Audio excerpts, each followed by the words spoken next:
Hey guys, thank you so much for coming. Appreciate your time.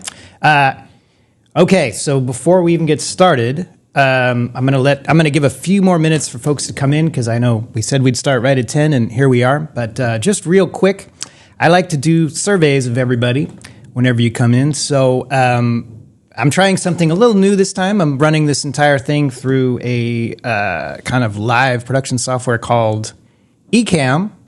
So we're going to see if this actually works out. So let's do a practice run. First of all, so when I ask a question to everybody, just type a Y into the chat. So I'll give you a second to call up the old group chat in Zoom. So real quick, number one, does the picture look okay? Yes. Okay, good. Thank you, Marcy. Alan, too. All right, fantastic.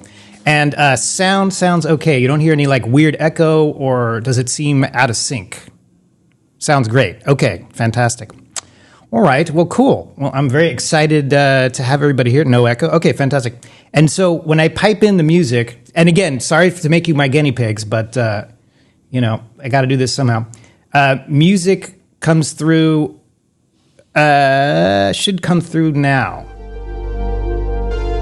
Sounds good? Okay. All right. Fantastic. Cool. All right, so we're going to record this. We're recording this right now, so if you're watching this recording, I apologize for this being a little janky, but in the chat there were lots of yeses and sounds great, so just pipe that music down. There we go. I may do another one of these where I just talk about how we put this all together, because as you watch, I'm not only performing this live, but I'm also switching, mixing, running the stream, running the lights, running the LED wall, all at once. So you're kind of seeing like the one-man band in action. So if I can do it, you can do it too. And I kind of modeled this. I don't know if does anybody watch SNL? Let me see some Y's for that. Octopus, nice. Okay, so I'm kind of modeling these graphics after Weekend Update, because that's about the only news I like to watch these days because it's hilarious. So that's what I'm going for. So hopefully I succeed. So, okay, so here we go. So first slide, and then I have to scooch over. All right. I hope that was smooth enough. I'm going to pull the mic in a little better. All right. So first bit of information is, as you probably all know, the Apple Vision Pro headset has opened its pre-orders, $3,500, and it launches February 2nd. So I'm going to put a poll in at the end because I'm trying the poll functionality of Zoom as well. But has anyone in this chat ordered one? Let me see any Y's on that. Actually, show me the N's on this if you haven't. If you have not ordered one, a big no. I love that. Okay. All right. So no Y's. All right. Well, I'm going to type a Y because I did order one and I'm looking forward to it. And the reason why I bring this up is because I think it has an interesting bit of utility to us would-be image makers, because this headset, is a VR, AR headset, but also offers you the ability to shoot spatial video, which, if you don't know what that means, is essentially 3D video. And I know we've been through a bunch of kind of phases of 3D. It actually started, I was looking this up, it actually started in the 1800s, if you can believe it. Thomas Edison was interested in stereoscopic stills, where they would take two cameras put side by side next to each other, and they would look at it through this giant sort of brass set of goggles and attempt to see 3D. So this is not new. This has been attempted many, many times. It was a big craze in the 50s, in the 80s. There was a Jaws movie in 3D. Obviously, Avatar in 2009 kind of kickstarted us into the latest sort of craze. But it seems like it always kind of comes up and kind of fizzles out. And I've always wondered if it's because people don't like to wear goggles, or it's because there just isn't a compelling reason to want to see things in 3D. So the fact that you can now shoot stereo video with your phone by enabling the spatial video in the camera means that we can now shoot pretty much any kind of video anytime we want in 3D. And what's cool is that while you will see the best experience full color, better than 4K resolution in the headset, you can also use these kinds of glasses, the old school magenta red cyan glasses, and you can convert the spatial video that the camera shoots into what we call anaglyphic, which is what you see over here, which is your basic red, cyan. Each angle gets its own color, and when you look at it with these glasses, you see a kind of pseudo 3D. So there's a way you can preview that if you're interested.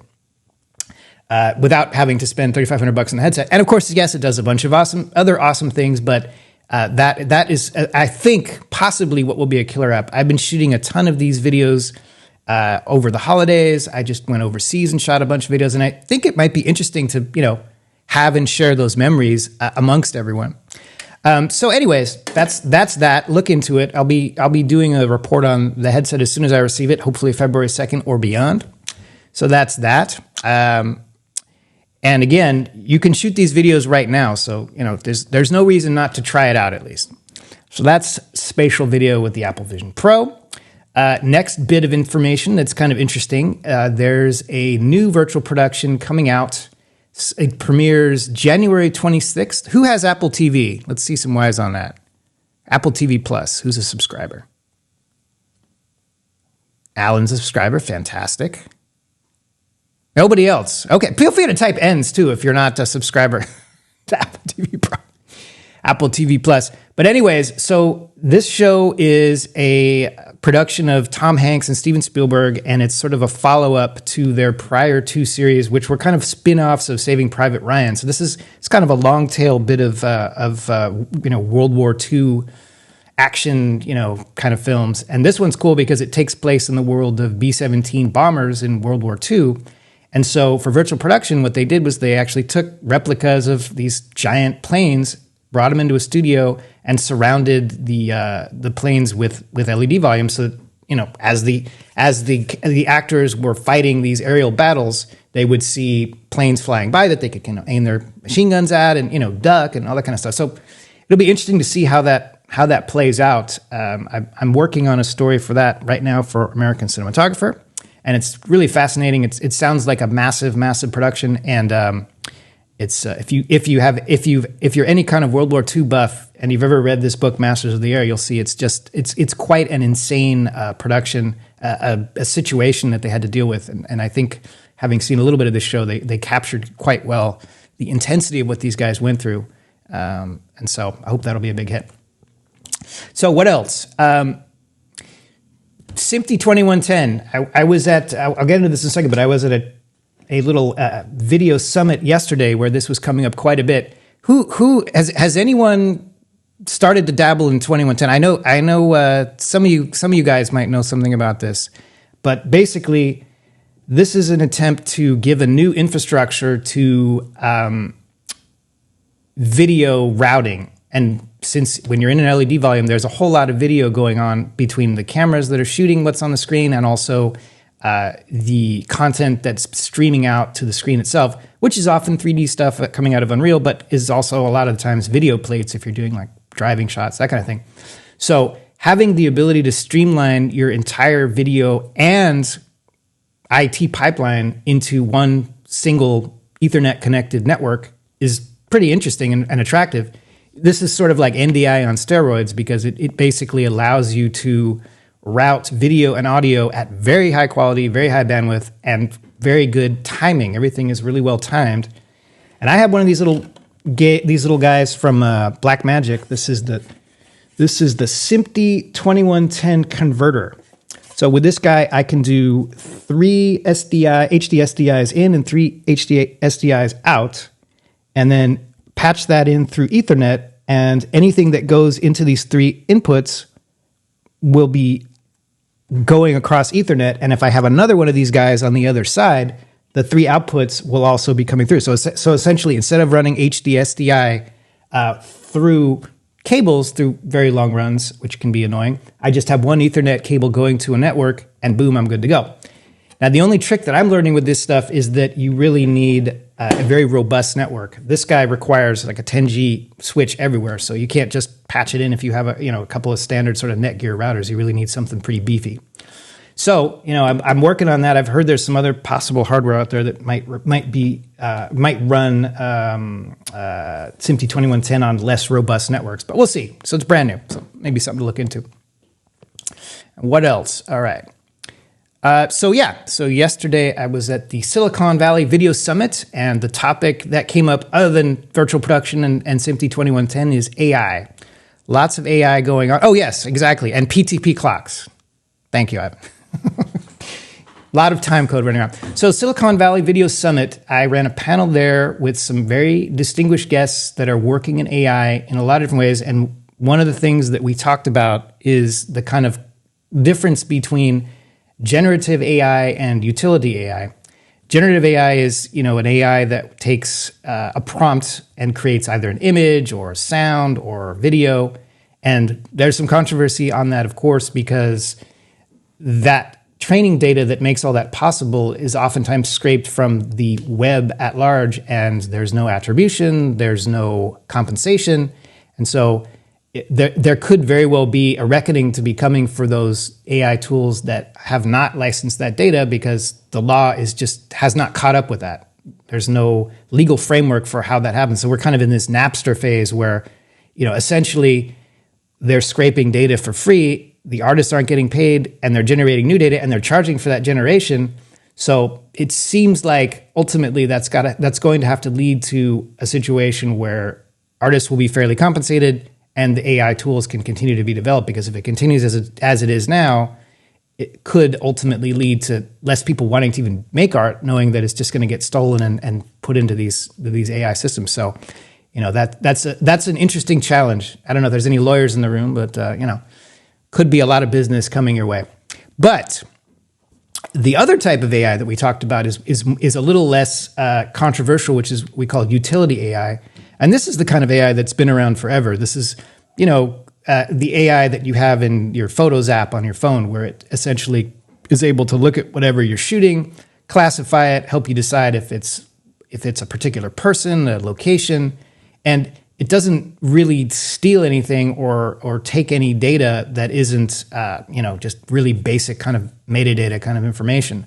So the folks in this particular panel, there were some folks that were working in the generative AI world and some folks that were working in the utility AI world. So there's kind of this broad spectrum of what exactly is happening, and it continues to evolve on a daily basis. It's kind of why I'm doing this format now, because this is changing so quickly that if I do a podcast, which normally takes me, a couple months to put together, by the time it comes out, it's out of date. So I kind of need to go live streaming. So that's why we're here. But that being said, I want to show you a preview of one of the tools that we looked at, which kind of combines utility AI with generative AI, called Cuebric.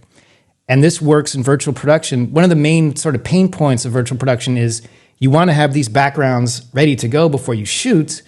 But a lot of times you show up on the set and you just don't have them ready, or you want to make changes and it's not easy because it's a lot of 3D assets. So what Cuebric promises to do is use AI to generate those 3D assets essentially on the fly.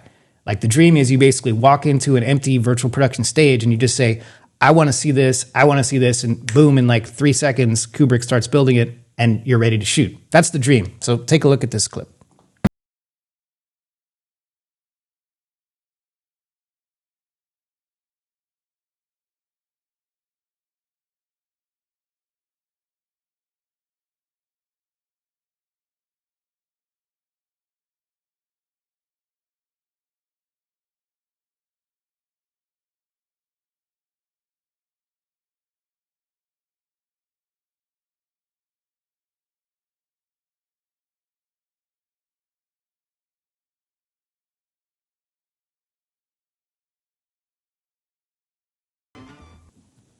All right, so that's Cuebric, and got a lot of potential. They have a nice partnership going with Disguise already. So I mean, this is already in use.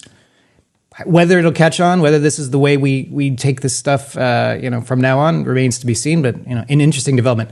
The other person that was, I should point over here. The other person that was part of this panel and actually had to dial in remotely because he's getting ready to launch in just a few days is Michael Cioni, who's doing an app. Kind of a software as a service called Strada. And what it purports to do is, again, using utility AI to kind of streamline a lot of the boring and kind of repetitive tasks that you might face in post-production. Like you finished your edit, now you need to make 20 different deliverables for theatrical, streaming, home video, whatever. Instead of having to go in there and do each one of those and very carefully set up all the parameters and quality control it and all that kind of stuff, Strada promises to just type in what you want real quick, and it does all the nitty-gritty, boring stuff and does it. So another way of using AI, if you want to check that out, they're launching, I think, a limited beta next week on February 1st, and you can learn more at strada.tech. And again, obviously for our virtual production stuff, this could be plugged into our pipeline. We'll see how it goes. And then one more bit of info. So while I was heading down to this summit, this video event yesterday in Silicon Valley, I actually had a conversation with ChatGPT. I don't know if you ever tried this, but if you have ChatGPT 4, you can get on a voice call essentially with it and communicate with it like a Siri on steroids, where you can pretty much ask it about anything and it, will converse with you as if it were the most polite, most knowledgeable person you could imagine. And I find this fascinating. I think I might, have it on as a guest at some point, but it has some pretty interesting opinions about the place of AI in the world of copyright, creators' rights, compensation, where the future is. And it's kind of a fascinating glimpse into one potential future. So I highly recommend it if you haven't tried that yet, that you fire up the ChatGPT app on your phone and hit the little button that's like a little headphone icon, because you can just talk to it for hours, and it's pretty hilarious. And thank you again very much. I very much appreciate your time, and please tell all your friends about us, like, subscribe, hit the bell, or whatever it is the kids say these days. And thank you again, and here we go.